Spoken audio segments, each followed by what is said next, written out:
Hai guys, jadi hari ini aku mau ngejelasin ke kalian apa sih itu yang namanya baby blues. Nah, baby blues ini dia lebih menggambarkan situasi di mana perasaan sedih, cemas, atau tidak stabil emosional itu yang dialami oleh ibu yang baru melahirkan. Nah, gejalanya ini biasanya dapat dirasakan beberapa hari atau beberapa minggu setelah ibu melahirkan. Terus gejalanya juga dia lebih mengarah ke perubahan perasaan sedih, perubahan mood yang tiba-tiba, cemas, kelelahan, sulit tidur, atau perasaan yang lebih sensitif. Baby blues ini tuh disebabkan oleh beberapa faktor, mau secara fisik, hormon, dan psikologis. Yang pertama adanya perubahan hormonal. Yang kita udah tahu kalau ibu melahirkan itu kan berarti hormon seperti estrogen dan progesteron itu mengalami penurunan tajam setelah bayi lahir, dan ini tuh dapat mempengaruhi mood dan emosi ibu yang baru melahirkan. Kemudian ada yang kedua itu ketidakseimbangan kimia di otak. Nah, perubahan hormon ini juga dapat mempengaruhi kimia otak, termasuk neuron transmitter seperti serotonin yang berperan dalam meregulasikan mood. Terus yang ketiga ada perubahan fisik. Nah, setelah melahirkan itu kan yang kita ketahui adalah ibu yang setelah melahirkan itu memiliki banyak perubahan. Contohnya nih, dia lebih sering kecapean, rasa sering nyeri di badan-badannya, di tubuhnya. Terus perubahan fisik lainnya itu dapat berkontribusi pada perasaan stres dan emosi yang stabil. Kemudian ada yang keempat itu kurang tidur. Nah, biasanya nih ibu-ibu yang baru melahirkan anak, mereka tuh kurang tidur karena pasti ada kita tahu lah anak bayi tuh bisa bangun kapan aja yang dia mau. Bahkan kalau misalkan nih contoh dia lapar jam 2 subuh, nah itu bayi bisa teriak-teriak, bisa nangis-nangis. Nah, ibunya pun harus bangun untuk ngasih makan, nyusuin anaknya gitu. Terus ada juga peran baru sebagai orang tua. Nah, beberapa wanita mungkin merasa cemas dan tidak yakin kalau dirinya itu bisa menjadi orang tua yang baik, memiliki tanggung jawab yang besar dan perubahan besar dalam kehidupan sehari-harinya. Dan yang keenam ada dukungan dari sosial. Nah, dukungan sosial yang kurang itu sudah pasti membuat atau berkontribusi dalam perubahan emosional si ibu. Kemudian baby blues ini juga memiliki beberapa akibat nih. Jadi tuh bukan hanya penyebab tapi ada akibatnya juga nih. Nah, yang pertama ada perasaan sedih dan cemas. Nah, biasanya ibu-ibu yang punya penyakit baby blues ini itu memiliki perasaan yang lebih sensitif, jadi gampang untuk sedih dan untuk cemas gitu. Kemudian ada yang kurang tidur. Nah, gangguan ini tuh buat si ibu tuh jadi lemah secara fisik gitu karena kurang tidur. Kemudian ada kesulitan menjalin ikatan dengan bayi karena beberapa ibu mungkin mengalami kesulitan di awal dalam menjalin ikatan emosional dengan bayi mereka akibat gejala si baby blues ini.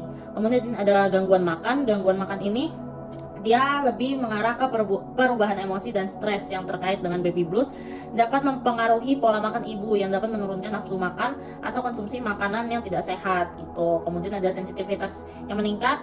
Terus ada pengaruh pada perawatan bayi. Nah, banyak kasus nih. Jadi kayak misalkan ada ibu yang dia mengidap baby blues ini. Nah, baby blues ini dia tuh lebih ke yang bisa untuk apa ya, kalau ibu-ibu yang belum siap tuh secara kasar tuh bisa membuang anaknya di rel kereta. Contohnya kan ada beritanya ibu-ibu membuang anaknya di rel kereta.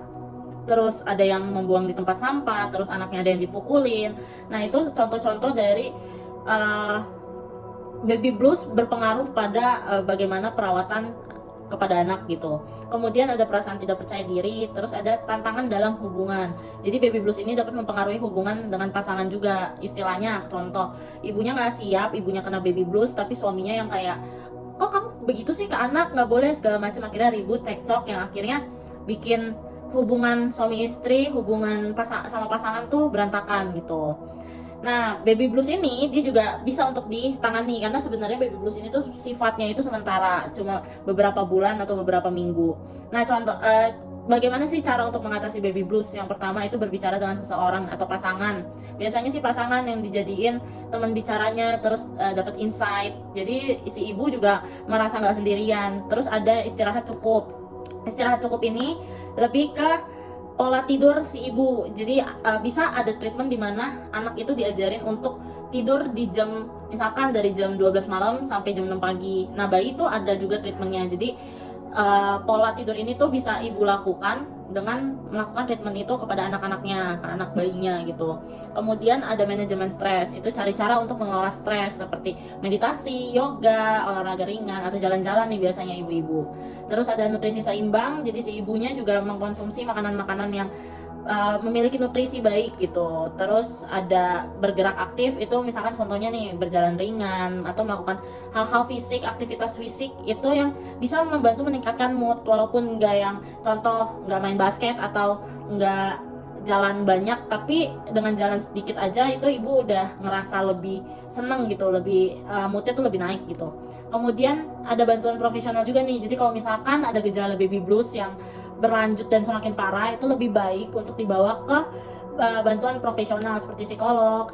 Nah, di sana tuh nanti akan dibantu untuk bagaimana pengurangan baby blues, mengatasi baby blues dan treatmentnya. Kemudian yang terakhir adalah keterlibatan pasangan. Libatkan pasangan dalam perawatan bayi dan rumah tangga. Dukungan pasangan itu tuh sangat-sangat membantu si ibu dalam mengontrol manajemen stresnya dia nih. Nah, sebenarnya baby blues ini tuh dia hanya berlangsung beberapa minggu atau beberapa bulan setelah si ibu melahirkan. Nah, dalam hal ini tuh sebenarnya ya ibu-ibu tuh harus untuk berkonsultasi kepada dokter kalau misalkan sudah merasakan gejala-gejala yang lebih parah gitu. Nah, jadi itu aja informasi yang aku mau bagiin tentang baby blues. Jadi tuh sekarang kita tahu kenapa sih banyak kasus di mana ibu-ibu tuh bisa ngebuang anaknya, bisa mau ngebunuh bayinya. Nah, jadi kita tahu sekarang alasannya gimana, alasannya apa. Nah, itu aja video dari aku. Jangan lupa like, comment, and subscribe. Dan kalau bisa kalian share juga ke teman-teman kalian. Jadi teman-teman kalian juga tahu. Jadi nanti kalau misalkan yang cewek nih udah gede, udah mau berumah tangga, udah mau punya anak, jadi kalian juga tahu gitu. Sekian dari aku, itu aja. Terima kasih. Bye-bye.